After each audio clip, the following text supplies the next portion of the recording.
I'm here with Craig Brooke, CEO of Keyinvest. Craig, thanks for participating in the Investment Leaders Forum New Zealand. Absolutely, it's been great so far.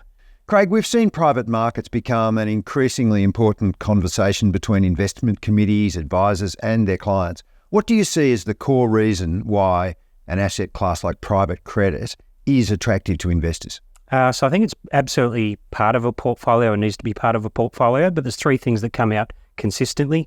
One, capital preservation. Two, monthly income, stable, boring monthly income. And three, diversification across wider ranges of secured debt pools. The growth in interest in the private credit space means there's hundreds of providers, growing large universe of products. How can an advisor navigate such a large ecosystem, especially with so many new entrants and more coming all the time? Yeah, we started some work 2 years ago and began looking at over 300. And that was at the end of 2022. I don't know how many there are now, but there would be more.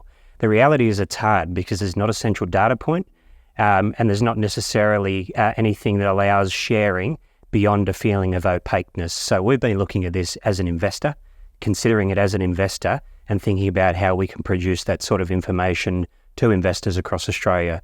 Clearly, attractive yields and low volatility are enticing, but what risks do clients bear across this broad and growing spectrum of private credit products? Yeah, no, great question, thanks. So there are risks.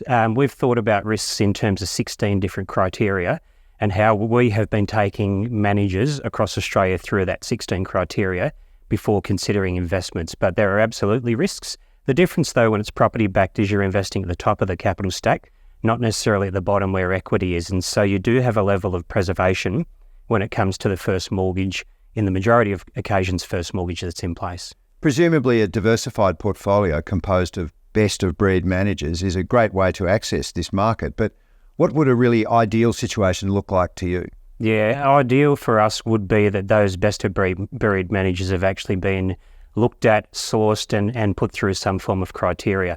Across this wonderful event, Craig, we've heard so many views on markets, but also on framing the themes that are around for advised clients. So what's been your greatest takeaway from the Investment Leaders Forum? I'm sure there'll be a lot more, but so far it's been capital preservation is expected. It's not a goal. And as fund managers, we've got to focus on that on behalf of those allocating into different funds. Craig Brooke from Keyinvest, thank you so much for participating in the Investment Leaders Forum. Thanks so much.